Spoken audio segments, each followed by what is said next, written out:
Here you can start from anywhere, it doesn't matter. The main idea here is you need to start from somewhere. Hi there. Welcome to the Circumcenter, a series of stimulating dialogues on the circular economy. Today's topic is the textile industry, one of the worst polluters in the world, if not the biggest. However, its destiny only depends on a change in the economic system. Despite the challenges, change is fundamentally a matter of intention. Meet Dr. Sedef Uncu Akı. She's one of the circular economy leaders working for Orta, a leading denim manufacturer providing fabric for globally known fashion brands. In this episode, we're deep diving into the center of her decisions. Let's hear from Sedef, how she turns Orta into a more sustainable producer by embracing the circular economy in their production, and her commitment to sustainability. Hi Sedef, welcome to the Circumcenter. When we look at your background, work and lifestyle, we can see that you're committed to a sustainable life as a person. You raise your children with this awareness and teach them these values. My question is, where does this commitment come from? I've been working in this industry for almost 20 years now. And at the beginning of my career, I was more into strategic management, planning, those types of basically project-based work. And during those times, I was continuously researching, reading reports, trends, analyzing competitors, creating strategies accordingly, etc. And of course, sustainability in that sense started to appear in the trends after a while. And I remember the day that they wanted me to make a presentation about sustainability. After really researching this much and spending time in my professional life, as a professional, it really blended into my personal life as well, because all the data and the figures that has been shared were really striking.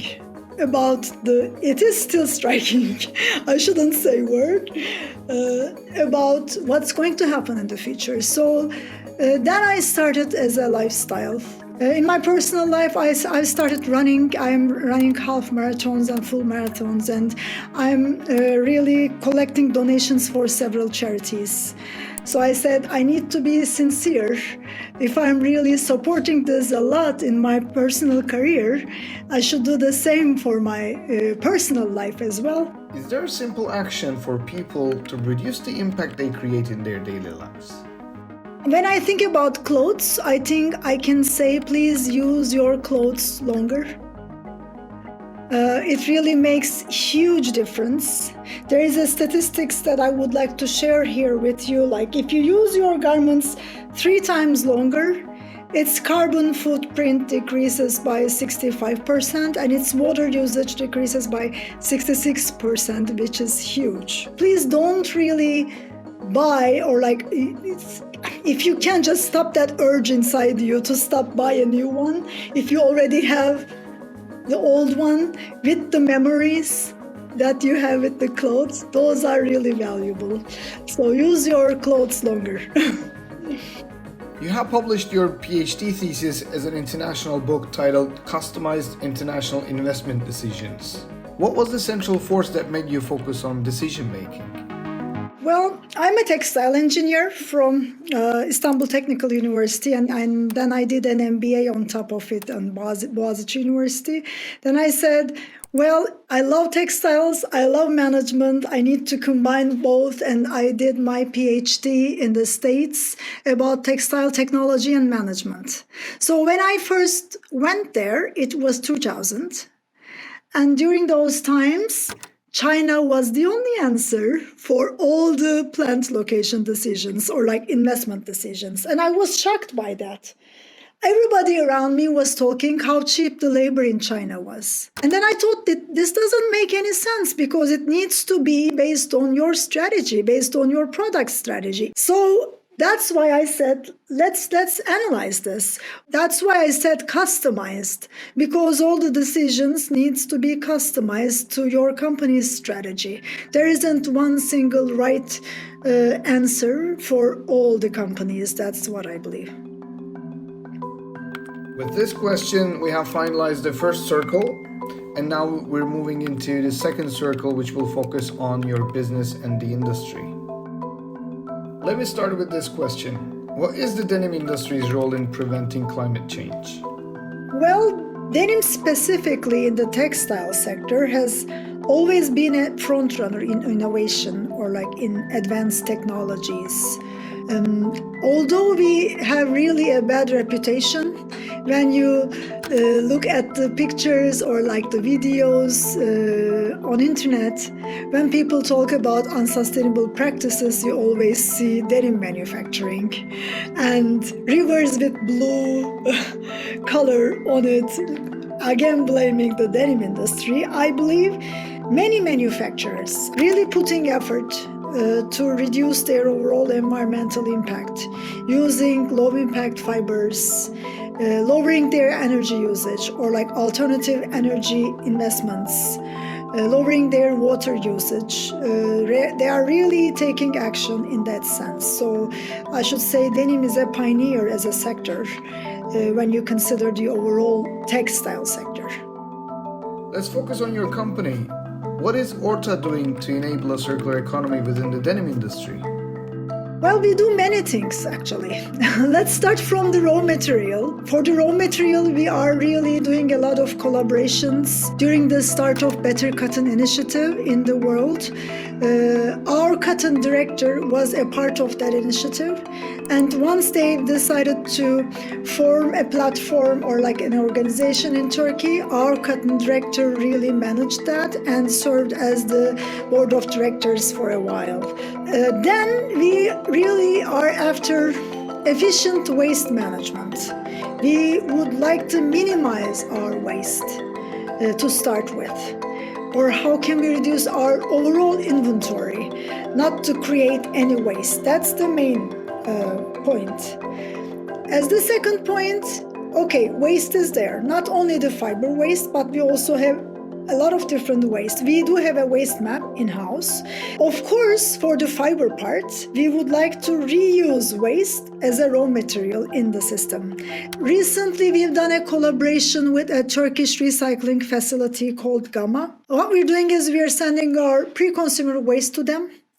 They are opening that waste and cleaning them up and sending them back to us as a fiber, cotton fiber.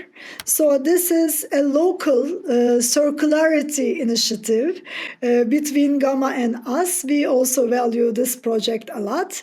And since Gamma is also located in Turkey, the overall carbon footprint of the operation is also really minimal. Instead of sending it away abroad, we are in Turkey, a very minimal carbon footprint. We are trying to circulate our waste in the system.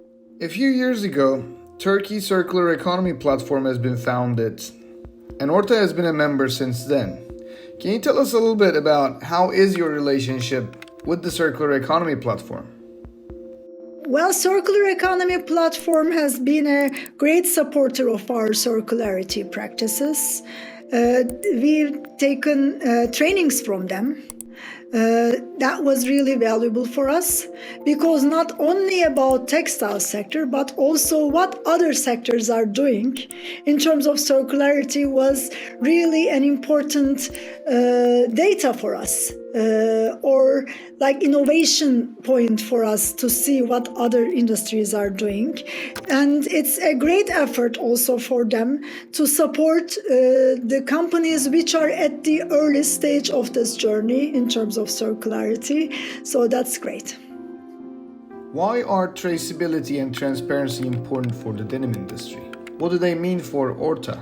Well, to start with, it is really important to talk about the real scope of transparency. What is transparency? It isn't just using a label saying like ethically produced or sustainably sourced, or just showing one picture of a manufacturing facility that the fabric or the garment has been produced. So the scope is really bigger than that.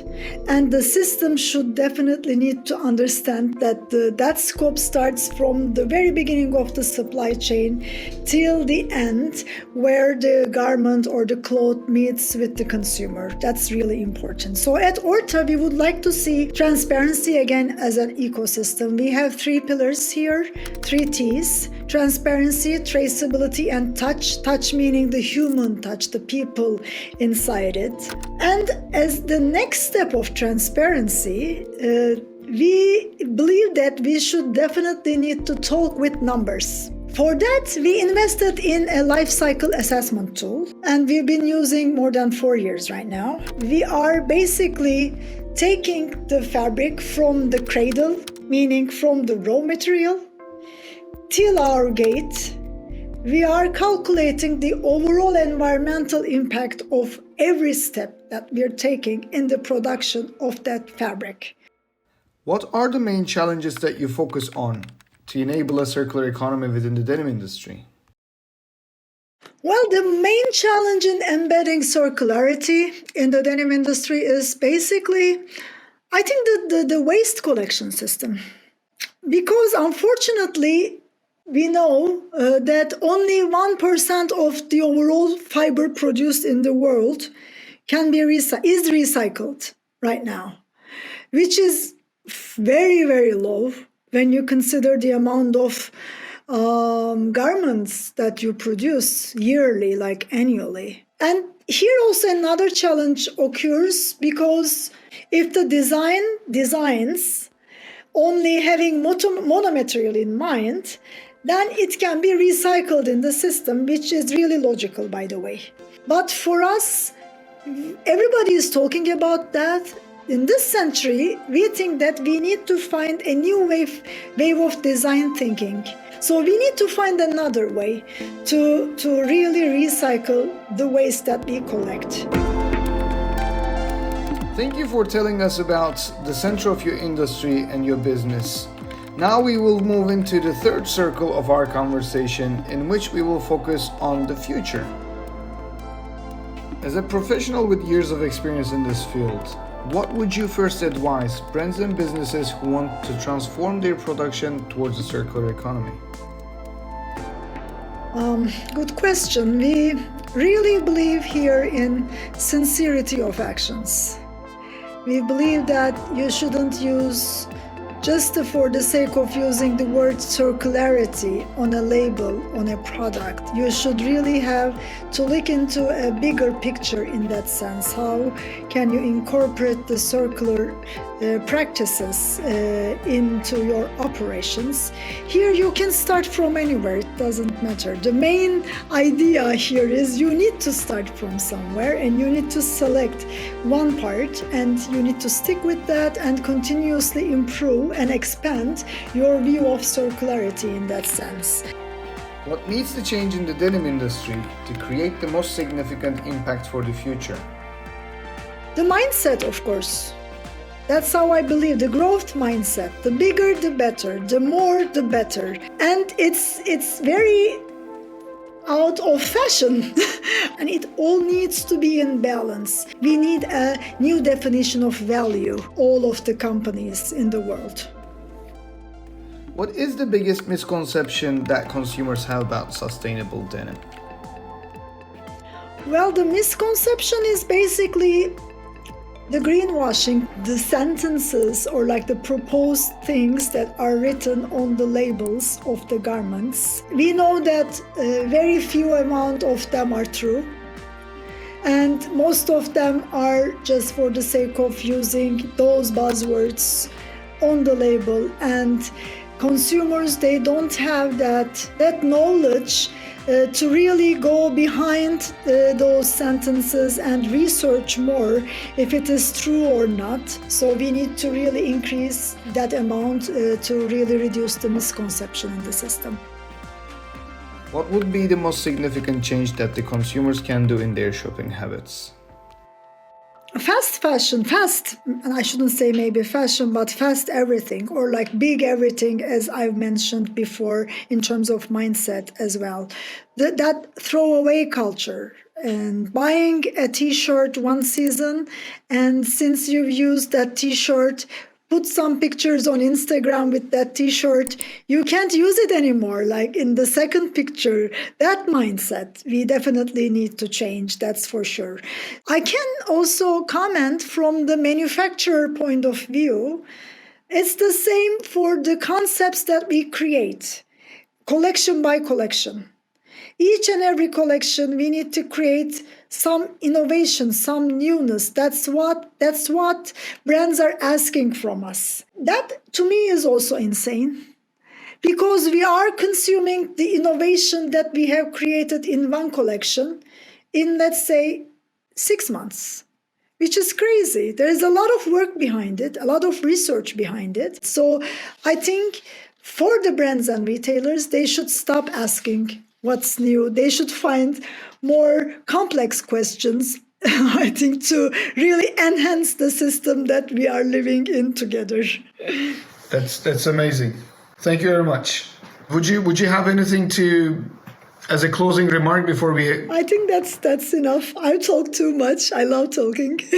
It's very good to be here with you. I value all of your questions. And if you have, or like if the audience have further questions, you can always contact me with Orta. We would be happy to share our experience or point of views with you. Thank you for watching. We hope this conversation inspired you to start your circularity journey today. So please subscribe to our YouTube channel and hit the bell button not to miss the future dialogues with passionate leaders in the circular economy. If you enjoyed this conversation, you could listen to the whole interview on Spotify or Apple Podcasts from the link below. See you at the next Circumcenter episode, discovering the center of your decisions.